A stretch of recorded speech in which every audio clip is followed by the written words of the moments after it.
ಗೃಹ ಇಲಾಖೆ ಕಡೆಯಿಂದ ಬಿಡುಗಡೆ ಆಗಿರ್ತಕ್ಕಂಥ ಒಂದು ಪಟ್ಟಿ ಇವೆಲ್ಲವೂ ಕೂಡ. ಇದ್ರ ಪ್ರಕಾರ ನೋಡಿ, ಪ್ರೆಸಿಡೆಂಟ್ಗೆ ಪ್ರೋಟೋಕಾಲ್ ಇರುತ್ತೆ, ವೈಸ್ ಪ್ರೆಸಿಡೆಂಟ್ಗೆ ಇರುತ್ತೆ. 26 ಇದೆ ಬೇರೆ ಬೇರೆ ಸೆಕ್ಷನ್ಗಳು. ನಾನು ಕೆಲವನ್ನು ಓದ್ತೀನಿ ಇಲ್ಲಿ.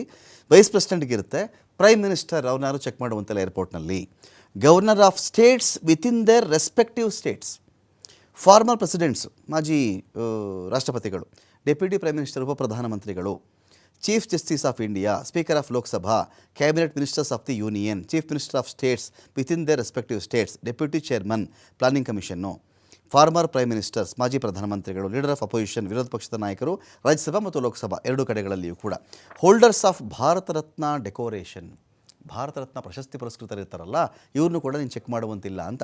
Ambassadors extraordinary and plenipotentiary and high commissioner of commonwealth countries accredited to India. ನೋಡಿ ಇಲ್ಲಿ ಚೀಫ್ ಮಿನಿಸ್ಟರ್ ಆಫ್ ಸ್ಟೇಟ್ಸ್ ಈ ಥರ ಎಲ್ಲ ಬರ್ತಾ ಹೋಗುತ್ತಲ್ಲ. ಇದರಲ್ಲಿ ಹಾಗಾದರೆ IPS ಈ ಥರದ್ದು ಬೇಕಾದಷ್ಟು ಲಿಸ್ಟ್ ಇದೆ. ಅಟಾರ್ನಿ ಜನರಲ್ ಆಫ್ ಇಂಡಿಯಾ ಬರ್ತಾರೆ. ಆನಂತರದಲ್ಲಿ chiefs of staffs holding the rank of full general or equivalent rank ಅಂತ ಬರುತ್ತೆ. ಇಲ್ಲೊಂದು ವಿಷಯ ಏನಿದೆ ಅಂತ ಹೇಳಿದ್ರೆ ನೋಡಿ, director central bureau of investigation CBIನ ನಿರ್ದೇಶಕರು, director general border security force BSF, director general central reserve police CRP, ಓಕೆನಾ. ಇಲ್ಲಿ ಬಂದಾಗ ಡೈರೆಕ್ಟರ್ ಇಂಟೆಲಿಜೆನ್ಸ್ ಬ್ಯೂರೋ, ಇವ್ರುಗಳಿಗೂ ವಿನಾಯಿತಿ ಇರುತ್ತೆ. ಆದರೆ ಇವರು ಒಂದು ಡೈರೆಕ್ಟರೇ, ಪೊಲೀಸ್ ವಸತಿ ಇಲಾಖೆ ವಿಭಾಗ ಬರುತ್ತಲ್ಲ ಅಲ್ಲೇ ಡೈರೆಕ್ಟರ್ ಆಗಿದ್ದಾರೆ ಅಂತ ಕಾರಣಕ್ಕೆ ಇವರ ತಂದೆಯನ್ನು ಯಾರೋ ಅಲ್ಲಿ ಪ್ರೋಟೋಕಾಲ್ ಇಲ್ಲದೆ ಬಿಟ್ಬಿಡಲ್ಲ. ಇವ್ರ ತಂದೆನೇ ಬಿಟ್ಬಿಡಲ್ಲ. ಒಂದು ವೇಳೆ ನಾನು ಬರ್ತೀನಿ ಅಂತ ಹೊರಟ್ರು ಬಿಡಲ್ಲ. ಏನಾಗ್ಬಿಟ್ಟಿದೆ ಈ ಏರ್ಪೋರ್ಟ್ಗಳಲ್ಲಿ ಅಂತ ಬಂದಾಗ, ಡಿ ಜಿ ಬಂದ್ರಪ್ಪ ಅಂದ ತಕ್ಷಣ ಕೆಲವರು ಮಹಜರು ಮಾಡ್ತಾರೋ ಮಾಡಲ್ವೋ, ಸುಮ್ಮನೆ ದೊಡ್ಡ ಪೊಲೀಸ್ ಅಧಿಕಾರಿ ಬಂದು ಅಂದ ತಕ್ಷಣ ಒಳಗಡೆ ಬಿಟ್ಟುಬಿಡುವಂಥ ಒಂದು ವಾಡಿಕೆ ಇದೆಯಲ್ಲ, ಇದನ್ನೇ ಇಲ್ಲಿ ರಣ್ಯರಾವ್ ಬಳಸ್ಕೊಂಡಿರೋದು. ಸೊ ಈ ಪ್ರೋಟೋಕಾಲ್ ಉಲ್ಲಂಘನೆಗೆ ಯಾರನ್ನು ಹೊಣೆ ಮಾಡೋಣ ದಿಲೀಪ್ ಅವರೇ? ಇದ್ರದ್ದು ಮೂಲ ಹೊಣೆಗಾರಿಕೆ ಯಾರ್ದು ಬರುತ್ತೆ ಅಂತ? Sir,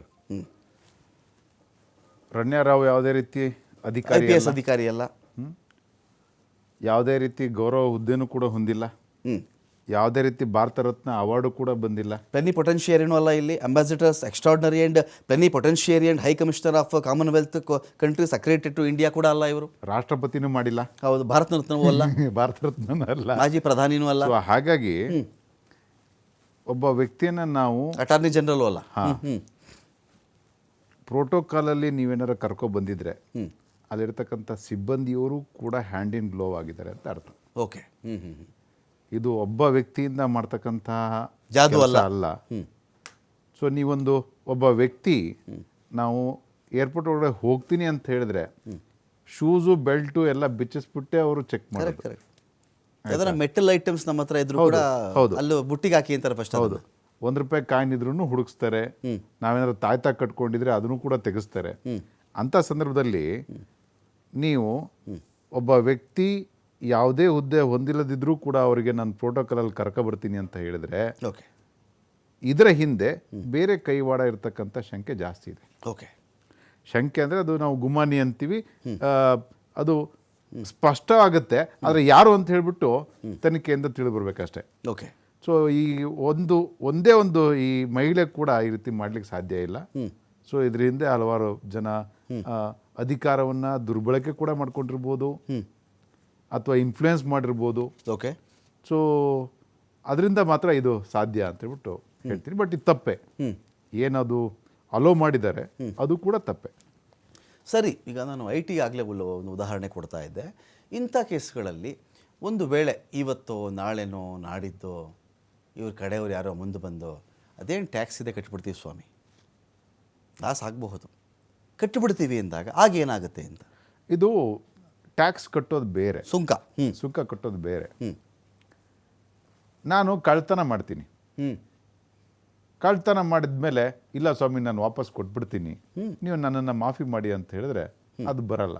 okay. ನಾವು ಯಾವ್ದಾದ್ರು ಒಂದು ಕೃತ್ಯವನ್ನು ಅಪರಾಧ ಅಂತ ಕರೆದ್ರೆ ಆ ಅಪರಾಧವನ್ನು ನೀವು ದುಡ್ಡು ಕಟ್ಟಿ ವೇವ್ ಮಾಡ್ಕೊಳ್ಲಿಕ್ಕೆ ಯಾವುದೇ ರೀತಿ ಅವಕಾಶ ಇಲ್ಲ. ಸೊ ಹಾಗಾಗಿ ನೀನು ಇದು ಇಲ್ಲೀಗಲ್ಲು. ಒಂದು ಚಿನ್ನವನ್ನು ಗಟ್ಟಿ ರೂಪದಲ್ಲಿ ಒಂದು ದೇಶದಿಂದ ಇನ್ನೊಂದು ದೇಶಕ್ಕೆ ಯಾವುದೇ ರೀತಿ ದಾಖಲೆ ಇಲ್ಲದೆ ಕಳ್ಳತನದಿಂದ ಸಾಗಿಸುವುದು ಕಸ್ಟಮ್ಸ್ ಕಾಯ್ದೆಯಡಿ ಅಪರಾಧ. ಆ ಅಪರಾಧವನ್ನು ನೀನು ಪ್ರೈಮ ಫೇಸಿ ಮಾಡಿದೀಯಾ. ಓಕೆ. ಸೊ ಹಾಗಾಗಿ ನಿನ್ನ ಮೇಲೆ ದೋಷಾರೋಪಣೆ ಪಟ್ಟಿಯನ್ನು ಹೊರಿಸ್ತೀನಿ ಅಂತ ಹೇಳ್ಬಿಟ್ಟು ಒಂದು.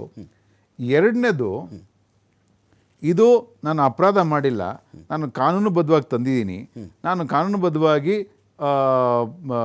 ಡ್ಯೂಟಿ ಕಟ್ಟಿದ್ದೀನಿ, ನನಗೆ ಈ ಥರ ಬಿಲ್ಸ್ ಇದೆ, ನಾನು ಇಂಡಿಯಾದಲ್ಲಿ ನಾನು ತೋರಿಸ್ತೀನಿ ಅಂತ ಹೇಳಿಬಿಟ್ಟು ಅದು ಲೀಗಲ್ ಆಗಿದೆ ಅಂತ ಹೇಳ್ಬಿಟ್ಟು ಪ್ರೂವ್ ಮಾಡೋದು ಇವ್ರ ಕರ್ತವ್ಯ. ಓಕೆ. ಆದರೆ ಸೆಕೆಂಡ್ ಆಪ್ಷನ್ ಇದೆಯಲ್ಲ, ಅದು ರೂಲ್ಡ್ ಔಟ್.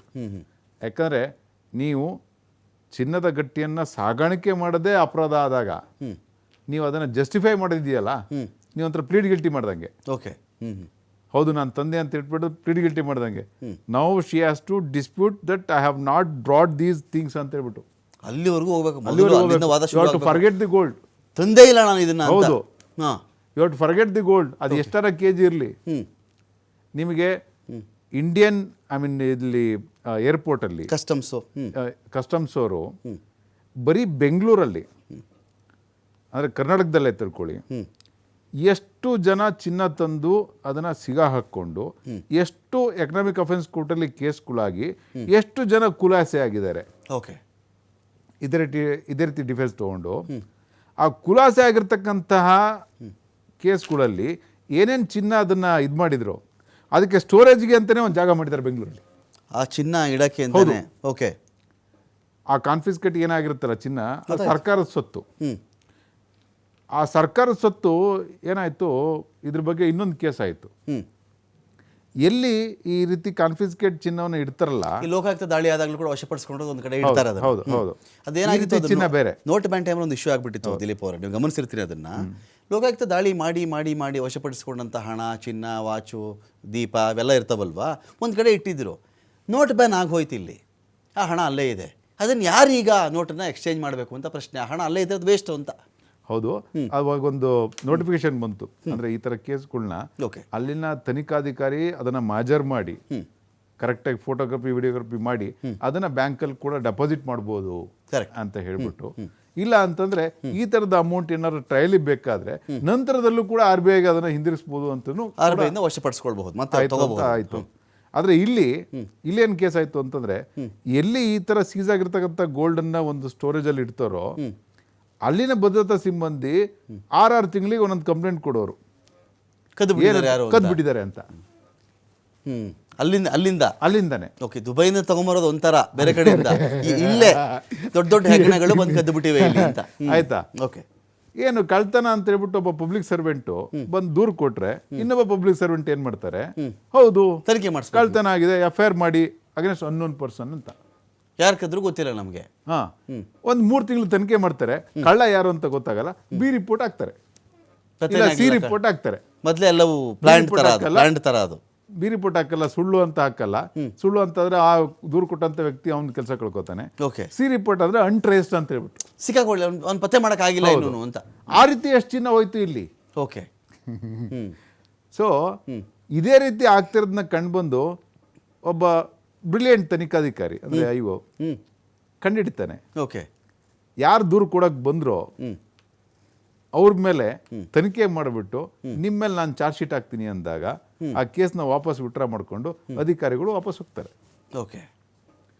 ನಾನು ಏನಕ್ಕೆ ಹೇಳ್ತಾ ಇದ್ದೀನಿ ಅಂತಂದರೆ, ಇಂತಹ ಪ್ರಕರಣಗಳು ಅಂದರೆ ಒಬ್ಬ ವ್ಯಕ್ತಿ ಡಿಫೆನ್ಸ್ ತಗೋಬೋದು ಕೋರ್ಟಲ್ಲಿ, ನಾನು ತಗೊಂಡೇ ಬಂದಿಲ್ಲ ಅಂತ ಹೇಳ್ಬಿಟ್ಟು. ಇವಾಗ ನನ್ನ ಪ್ರಶ್ನೆ ಇದೆ ಇಲ್ಲಿ. ಈಗ ಕಸ್ಟಮ್ಸ್ ಅವರು ದುಬೈಲೂ ಇರ್ತಾರೆ. ನನಗೆ ಈ ಕೇಸ್ ಹೇಗಾಗುತ್ತೆ ನನಗೆ ಗೊತ್ತಿಲ್ಲ. ನಾಳೆ ದಿನ ರನ್ಯಾರಾವ್ ಕಡೆ ವಕೀಲರು ಈ ಹುಡುಗಿ, ಈ ಹೆಣ್ಣು ಮಗಳು ಚಿನ್ನವನ್ನೇ ತಂದಿಲ್ಲ ಅಂತ ಒಂದು ವಾದ ಶುರು ಮಾಡ್ಕೊಳ್ತಾರೆ. ಆಸ್ ನಿಮ್ಮ ಪ್ರಕಾರ ವಾದ ಅಲ್ಲಿಂದನೇ ಶುರು ಆಗ್ಬೇಕಲ್ಲ, ತಂದಿದ್ದೆ ಸ್ವಾಮಿ ಅಂದ್ಬಿಟ್ರೆ ಮುಗಿದೋಯ್ತಲ್ಲ ಕತೆ, ಗಿಲ್ಟಿ, ಅದು ಮುಗಿದೋಯ್ತು, ನಾನು ತಪ್ಪು ಮಾಡಿಬಿಟ್ಟಿದ್ದೀನಿ ಅಂತ ಆಗ್ಬಿಡುತ್ತಲ್ಲಿ.